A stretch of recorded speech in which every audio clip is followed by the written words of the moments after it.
Friends, ஒரு வழியாக load எல்லாமே ஏற்றி லாஸ்ட் வீடியோ நான் போட்டிருப்பேன். செம்ம இன்ட்ரெஸ்டிங் இருக்கும், பக்கத்தில் போய் பார்த்துருவாங்க. இப்போ பார்த்தீங்கன்னா லோடு ஏற்றிட்டு நைட் ஃபுல்லாக பெங்களூர் பாஸ் ஆகும். கர்நாடகாவிலேருந்து பெங்களூர், விடிய காலையில் பார்த்தீங்கன்னா ஆந்திராக்குள்ளே ரீச் ஆயிடுவோம். ஸோ இப்போ பார்த்தீங்கன்னா நைட் பெங்களூர் பைபாஸில் தான் போயிட்டுருக்கோம். 58 மணி நேரம் டைம் கொடுத்துருக்காங்க. நம்மளை பொறுத்தவரைக்கும் ஒவ்வொரு நாளைக்கு ஒவ்வொரு ஸ்டேட்டில் இருந்தால் தான் முடியும்.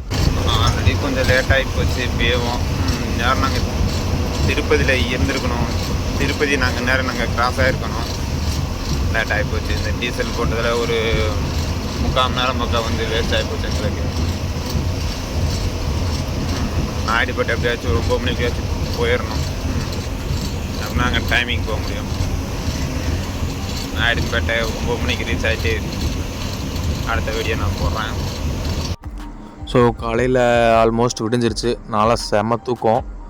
ஆக்சுவலாக மதன் தான் நைட் ஃபுல்லாக ட்ரைவ் பண்ணிட்டு வந்தான். ஸோ ட்ரைவ் பண்ணிவிட்டு ஒரு கையில் வீடியோ எடுத்துகிட்டு வந்தேன். நான் சொல்லிட்டு தான் தூங்கினேன். இன்கேஸ் நான் தூக்கிட்டேன்னா நீ வீடியோ எடுத்துருந்தேன். ஸோ அவனை பார்த்தீங்கன்னா ட்ரைவ் பண்ணிவிட்டு வீடியோ எடுத்துகிட்டு ஒரு வழியாக வந்துட்டான். அவன் இப்போ நைட்டு பார்த்தீங்கன்னா நைட்டு ஒரு 2-3 மணி வரைக்கும் நான் முடிச்சுட்டே வந்தேன், நானும் என்னோடய ஃப்ரெண்டும். ஸோ அதுக்கு மேலே என்னால் கண்ட்ரோல் பண்ண முடியல. நான் தூங்கிட்டேன். அதுக்கப்புறம் மதன் ஷிஃப்ட் மாற்றி மதனை ஓட்ட ஆரம்பிச்சிட்டான். அப்படியே ஆந்திரா ஃபுல்லாக 1 by 1 பார்த்துட்டே வாங்க. ஏன் இப்படி நிப்பாட்டாமல் நைட்டு பகல் ஓட்டணும்னா வேறு வழி இல்லை. மொத்தமே 57 மணி நேரம் தான். பஸ்ஸு மாதிரி கிடையாது, லாரி, அது ஹெவி லோடு. ஸோ இதில் அவ்வளோ வேகமாக விரட்டிட்டு போக முடியாது. ஸோ நம்ம நிப்பாட்டாமல் போனால் மட்டுமே பாசிபிலிட்டி. அப்படி இருந்து வண்டி 60-70 குறையலை. அப்படி போனால் தான் சீக்கிரம் போய் சேர முடியும். மிஞ்சி போனால் ஒரு மணி நேரத்துக்கு 40-45 கிலோமீட்டர் தான் பாஸே ஆகும். ஏன்னா லாரி இல்லையா, ஸோ டன்னேஜும் வெயிட்டும் அதிகம். ஸோ பிரேக்கு, ஸ்டேரிங் எல்லாமே பார்த்திங்கன்னா அவ்வளோ ஸ்பீடில் கண்ட்ரோல் பண்ண முடியாது. அதனால் ஒரு 50 to 80 அதிகபட்சம் 80 இந்த சம்திங்லே தான் போகணும். காலையில் கிளைமேட்டு பாருங்கள், வேறு லெவலாக இருந்துச்சு. இந்த கிளைமேட்டுக்கும் ஒரே ஒரு லாரி பாஸ் ஆகிறதுக்கும் பார்க்குறதுக்கு வியூ சூப்பராக இருந்துச்சு. மறக்காமல் இந்த வியூ எப்படி இருக்குன்னு கீழே கமெண்ட் பண்ணுங்கள். ஒன் மோர் திங், கேமரா குவாலிட்டியும் எப்படி இருக்குன்னு கீழே கமெண்ட் பண்ணுங்கள். ஸோ அடுத்தடுத்து எனக்கு இம்ப்ரூவ் பண்ண இன்னும் கொஞ்சம் மோட்டிவாக இருக்கும்.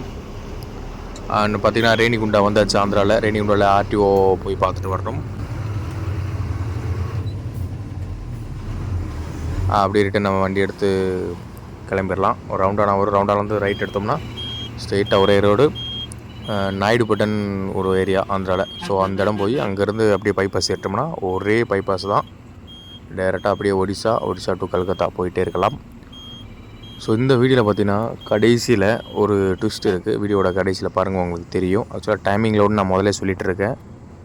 ஸோ டைமிங் லோடில் இந்த வீடியோட கடைசியில் ஒரு இன்சிடென்ட் நடந்துச்சு. என்னடா எதுவுமே ஆகலைன்னு சொல்லி நினச்சிக்கிட்டு இருந்தேன், நடந்துருச்சு அதுவும்.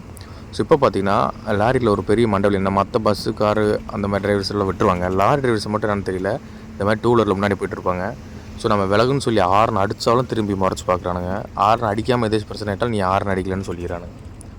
ஒரு டைம் லைட்டாக ஒரு ஹார்ன் அடிச்சு அதுக்கு திரும்பி மொத்த பார்த்துட்டு போகிறாங்க. லாரி டிரைவர்ஸ் மட்டும் தானாலும் இல்லை எந்த வெஹிக்கிளில் போனாலும் அப்படி பண்ணுறாங்கன்னு தெரியல. ஆந்திரா பஸ் பார்த்துக்கோங்க. அப்புறம் பார்த்திங்கன்னா நைட் நான் தூங்கிட்டேன். டீசல் போட்டோம் மதன்னு. டீசல் எவ்வளோ மட்டும் பாருங்கள், 27,000 ரூபாய்க்கு போட்டிருக்கான் டீசல் மட்டுமே ஃபுல் பண்ணதுக்கு. ஒரு செகண்ட் என் ஹார்ட் நின்றுச்சு. 27,000 ரூபாய்க்கு டீசல் மட்டும் பிடிச்சிருக்குன்னா அந்த டீசல் கெப்பாசிட்டி எவ்வளோ தெரியுமா? 460 லிட்டர் அந்த டீசல் டேங்கோட கெப்பாசிட்டி. அப்புறம் ஆல்மோஸ்ட் பார்த்திங்கன்னா காளஹஸ்தி வந்துட்டோம். ஆந்திரா திருப்பதி கோயிலுக்கு வந்தவங்க எல்லாருமே காளஹஸ்தி வராமல் போயிருக்க மாட்டேங்க. யார் காளஹஸ்தி வந்திருக்கீங்க பாருங்க. இந்த மேலே ஒரு ஆர்ச் மாதிரி தெரியும், அதுக்குள்ளே போனால் காளஹஸ்தி. ஸோ வேண்டிக்கோங்க. அந்த ஆல்மோஸ்ட் பார்த்திங்கன்னா மார்னிங் 8 to 8:30 சம்திங் ஆயிடுச்சு. நானும் எந்திரிச்சிட்டேன். ஸோ எந்திரிச்சோன்னு மகன் கூட பேச்சு கொடுத்துட்டே வந்தேன். இப்போ நைட்டெல்லாம் விடிய ஓட்டிகிட்டு வந்தேன்னு சொல்லி நான் வண்டி இப்போ வரைக்கும் இன்னும் டச் பண்ண கூட இல்லை. ஸோ அதே மாதிரி ரிட்டன் வர்றப்ப நான் வருவேன்னு நினைக்கிறேன்.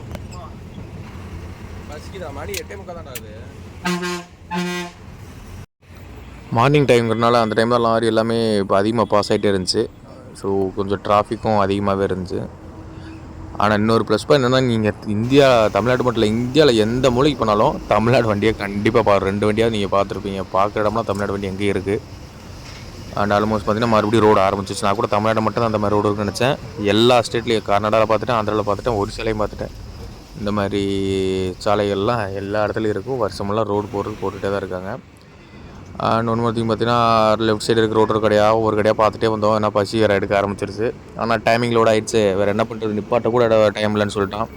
ஸோ டீ கூட குடிக்காமல் நைட்டு ஒரு 12 மணிலேருந்து விடிய ஓட்டிகிட்டே இருக்கும். மீண்டுங்கிற மாதிரி வண்டி ரன் ஆகி போயிட்டே தான் இருக்குது. ஒரு வழியாக நாயுடுபேட்டை பாஸ் ஆகி பைபாஸ் வந்துவிட்டோம். பைபாஸ் இப்போ ஏறிட்டோம்னா இன்னும் ஒரே பைபாஸ் தான் NH. அப்படியே டேரெக்டாக ஒடிஷா போகும். ஒடிஷா வந்து மறுநாள் காலையில் ரீச் பண்ணிட்டோம். அந்த வீடியோ 1 by 1 வந்துட்டு இருக்குது. நம்ம வீடியோ வந்து ஸ்டார்டிங்லேருந்து பார்த்தா தான் உங்களுக்கு புரியும், இன்ட்ரெஸ்டிங்காகவும் இருக்கும். ஸ்ட்ரைட்டாக விஜயவாடா 340 கிலோமீட்ரு. இப்போ டைமு 10 மணி ஆகுதா? கரெக்டாக நான் நினைச்ச டைமுக்கு வந்தாச்சு.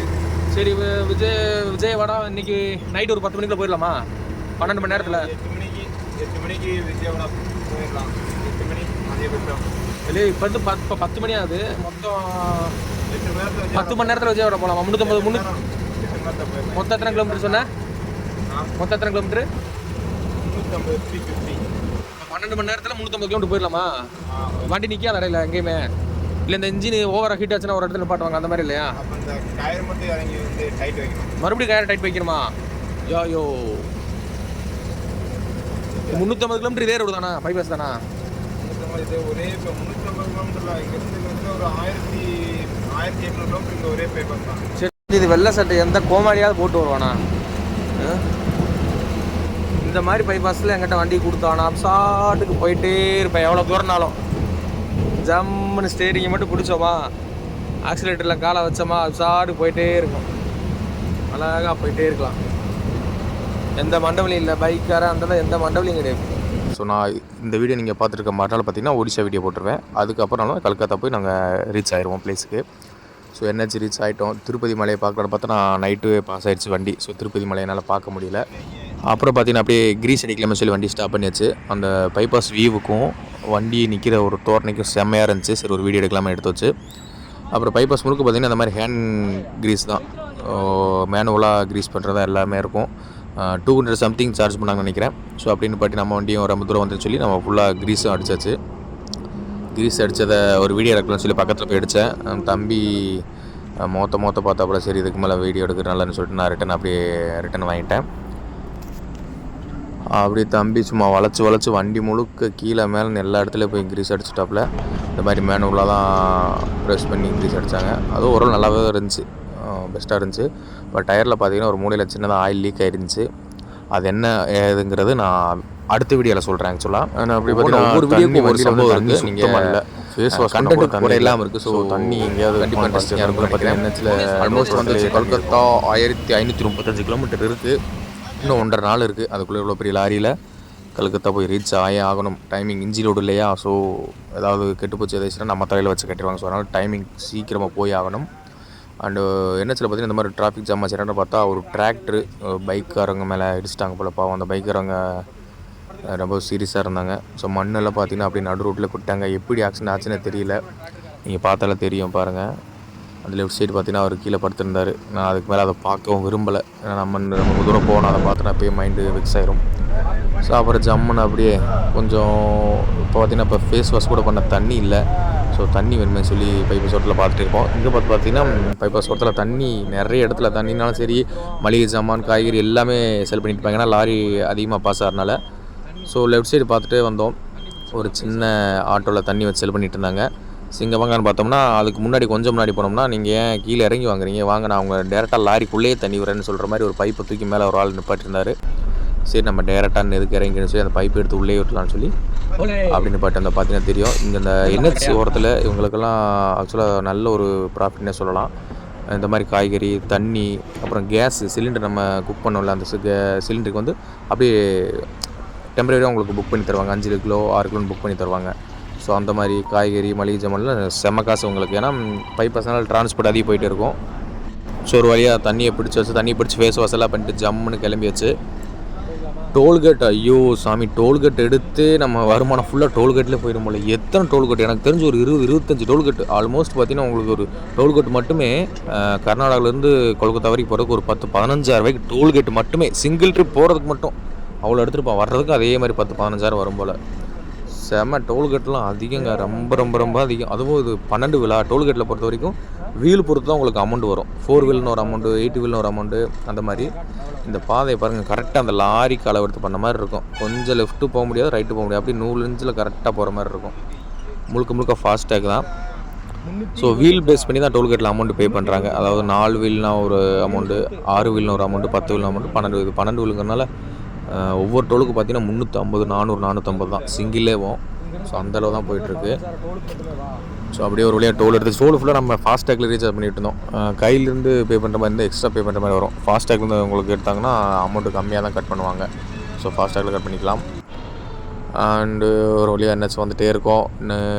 அடுத்து எங்கன்னு பார்த்தீங்கன்னா அப்படியே வைசாக்கு அண்டு விஜயவாடா எல்லாம் தாண்டினோம்னா அப்படியே கட்டாக்கு போய் கட்டாக்லேருந்து ஒடிசா போயிடலாம். அது அடுத்த வீடியோவில் வந்துட்டு இருக்குது. இந்த இடத்துல பார்த்தீங்கன்னா ஒரு சின்ன சம்பவம் என்னென்னு பார்த்தீங்கன்னா டயரு ஏர் வந்து பார்த்திங்கன்னா கம்மியாக இருக்க மாதிரி பார்த்து கடைசி பார்த்தா ஒரு பஞ்சர். ஸோ அந்த பஞ்சரை போய் ஒட்டிட்டு தான் போகணும், ஒரு வழி இல்லை. அதில் பார்த்திங்கன்னா அப்புறம் ஆல்மோஸ்ட் ஒரு 50 மினிட்ஸ்லேருந்து ஒரு 40 மினிட்ஸ் சம்திங் வேஸ்ட்டாக போயிடும் டைமு. ஸோ அந்த டைமிங் லெஸ் ஆனால் அடுத்து நம்ம ட்ரைவ் பண்ணுறதுல கூட்டிக்கிறணும். அதாவது இன்னும் கொஞ்சம் போகிற ஸ்பீடு பார்த்தா இன்னும் விரட்டிட்டு போகணும். ஸோ அதுதான் ஒரு பெரிய மண்டவெளி. அப்படின்னாலும் ஒரு வழியாக அந்தான்னு சொல்லி போய், அதாவது அந்த இடத்துக்கு நம்ம கரெக்டாக போய் சேர்ந்துட்டோமா இல்லையா அப்படிங்கிறதான் டெஸ்ட்டு. அது அடுத்த வீடியோவில் வந்துகிட்டே இருக்குது. இப்போ பார்த்திங்கன்னா டயர் பஞ்சர் ஆனது. அண்ட் அதை பார்த்திங்கன்னா ஒரு சின்ன பையன் தான் ஆக்சுவலாக. அந்த சின்ன பையன் எவ்வளோ ஒரு ஸ்மார்ட்டாக எவ்வளோ ஒரு ஹார்ட் ஒர்க் பண்ணி அந்த டயரை பஞ்சர் ஒன்றா. அப்படிங்க ஃபுல் வீடியோ பார்த்திங்கன்னா அடுத்த வீடியோவில் நான் டீட்டெயிலாக பஞ்சர் மட்டும் ஒட்டுறது ஒரு வீடியோவை போட்டிருக்கேன். ஸோ அந்த டைமிங்குள்ளே பஞ்சர் ஒட்டி அந்த டைமிங்கை ஈக்குவல் பண்ணி நம்ம கல்கத்தாவுக்கு 57 மணி நேரத்துக்குள்ளே அந்த டைமிங்குள்ளே லோடை கொண்டுட்டு போய் சேர்த்துட்டோமா இல்லையா, அதுதான் அடுத்த வீடியோவில் வந்துட்டு இருக்குது. அது வரைக்கும் உங்களிடமிருந்து விடைபெறுவது நான் உங்கள் Satish and Madan. Thank you for வாட்சிங். Stay with our channel. Bye bye.